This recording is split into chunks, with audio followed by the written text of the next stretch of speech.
जा रहे हो हैं बेबी?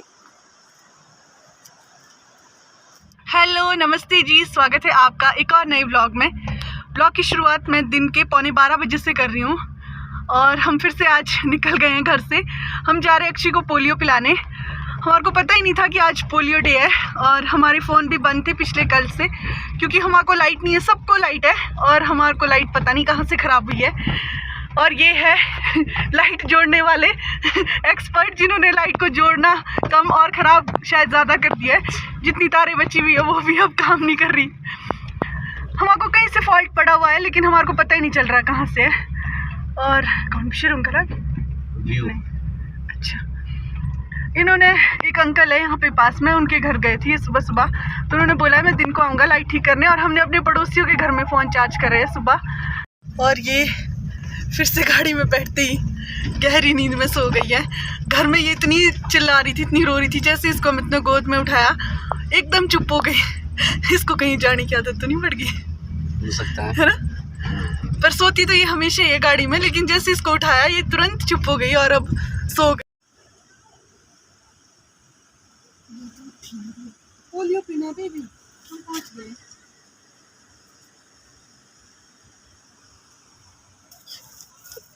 ऐसे लगता है इसको ना रात को सुलाते होगे। चलो बहुत लोग हैं, बहुत लोग आए हैं।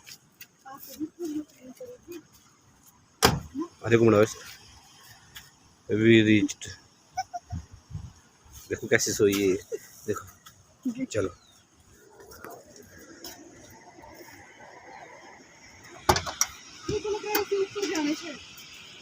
हैं?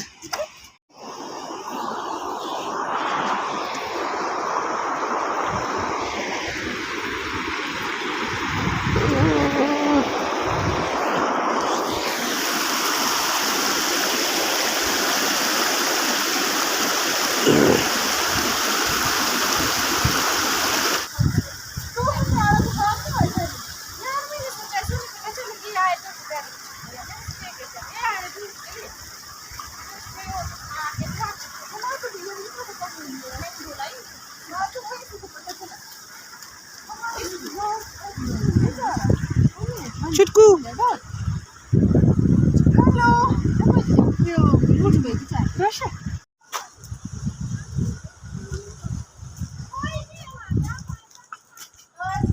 इसको नहीं पता, ऐसी आदत पड़ गई।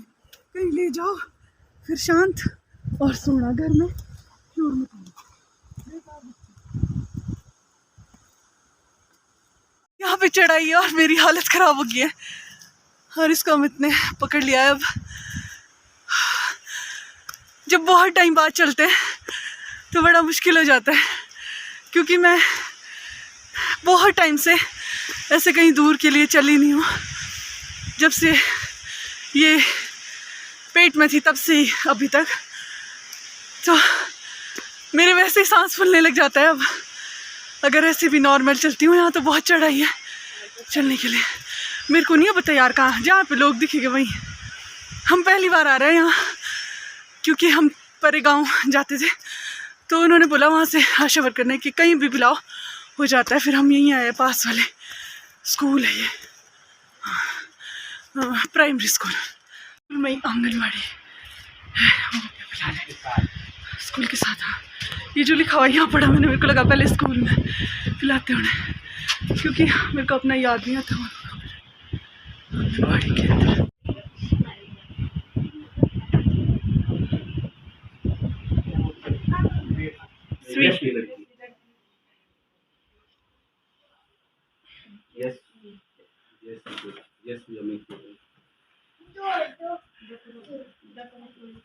हाँ जी,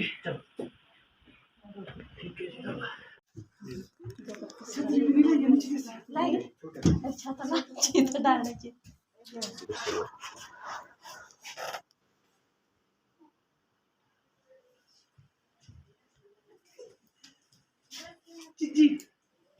ने पोलियो इसको पिला दिया है और इतनी तेज़ बारिश शुरू हो गई है। हमारे पास छतरी भी नहीं है और एक भैया ने हमारे को छतरी दिया है क्योंकि ये भीग जाएगी। ली है मतलब, तो दी उन्होंने, बोला हाँ ले जाओ। पहले ये हम आपको गाड़ी तक छोड़ के आएंगे और हम फिर से आज अंधेरे में रहेंगे क्योंकि नहीं लाइट तो जोड़ेंगे यार, शर्म का लाइट कहाँ अगर वो आए नहीं फिर अभी जाते हुए आवाज देना रास्ते में। बैठ गई गाड़ी में, ये अभी भी नहीं उठी है, गहरी नींद में नीचे आ रहा है। सोई हुई है। हमने याद क्या, मेरे को तो याद भी था। भागते कहाँ जा? मैंने कहा नहीं आती बारिश यार, मरने दो परे। क्यों इनको यहाँ नहीं लगते भारत में? पहले लगते थे यहाँ ना, यहाँ पे बच्चे नहीं आते थे इतने, वो तब बंद कर दिया। यहाँ लगते थे यहाँ भी पहले। रोड के हाल दिखा हुआ, बुरे हाल है यहाँ। जब हम धुंध ऊपर को आए तब भी शीशा नीचे कपड़े गड्ढे गड्ढे मैं कहा ये रोड गाड़ी नहीं चढ़ी ऊपर? खच्चर रोड नहीं चढ़ी नहीं, आगे वो बोलते तेल कम है इसमें गाड़ी में ना हमारे। नहीं, रोड के भी बुरे खींच ही नहीं रहा था, बोलो ये ऊपर को खींच ही रहा नहीं, तो फिर पुरानी में है ना गाड़ी बहुत, वो धुआं से छोड़ी थी। मैंने बोला रहने दो, टूटे फूटे इसका कुछ। यहाँ से हम पैदल या फिर आए हम यहाँ से पेड़ के पास से चला खुद पीछे तक इतना शांत बैठा हुआ है। आ गए वापस और हम दूसरे रास्ते से जा रहे हैं आज, आर वाले रास्ते से, और वो पार रहा घर।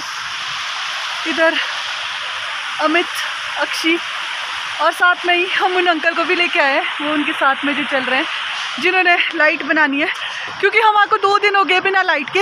इंद्रदेव भी हमारे ऊपर मेहरबान हो गया है, यहाँ से पार जाने के लिए भी काफ़ी है। और अगर बारिश आती तो हम अक्षी को ले नहीं जाते, पर हम छतरी मंगवा लेते फिर घर से, पर ज़रूरत ही नहीं पड़ी।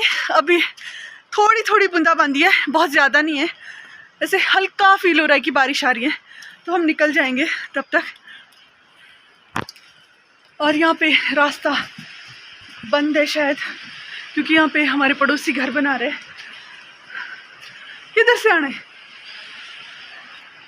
और इनके घर के अंदर से जाना पड़ेगा।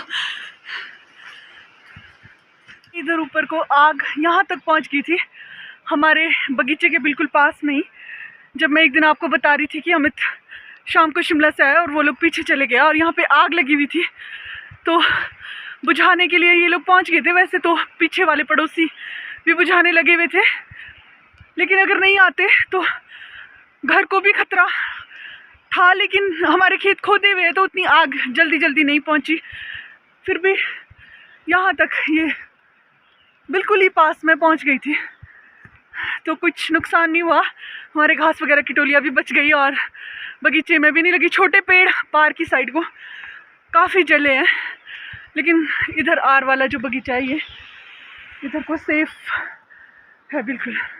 और लोग हर सर्दी लगाते हैं आग, पता नहीं क्यों, मेरे को समझ नहीं आता कि दूसरों का कितना नुकसान होता है, चाहे वो कोई भी है। जंगलों में आग लगाना, जंगल का भी नुकसान, पेड़ों का नुकसान, और उसमें कितने जीव मर जाते हैं, पता नहीं, कुछ नहीं सोचते। खैर, लोगों के घर, घास की टोलियाँ और बगीचे, इन सब का तो आजकल कोई सोचता ही नहीं है। घर के पास पहुंच गए और बारिश भी अपनी स्पीड पकड़ रही है, तेज़ तेज़ होने लग रही है। एंटर करते ही इसकी बड़ी बड़ी आंखें खुल गई है। और यहाँ पे अंकल जी लग गए थे अपने काम में, जहाँ से हमारी लाइट ख़राब हुई थी वहाँ के लिए डंडा पहुँचाने के लिए ऐसे दराटी में कुछ बांध रही थी ताकि डंडा ऊपर तक पहुँच जाए। और जी टाइम हो गया 2:45। मैं इसको सुलाने की कोशिश कर रही हूँ, इसको लेके आई थी सुलाने के लिए, और ये हंसते जा रही है। और फाइनली हमारे को लाइट भी आ गई है। अब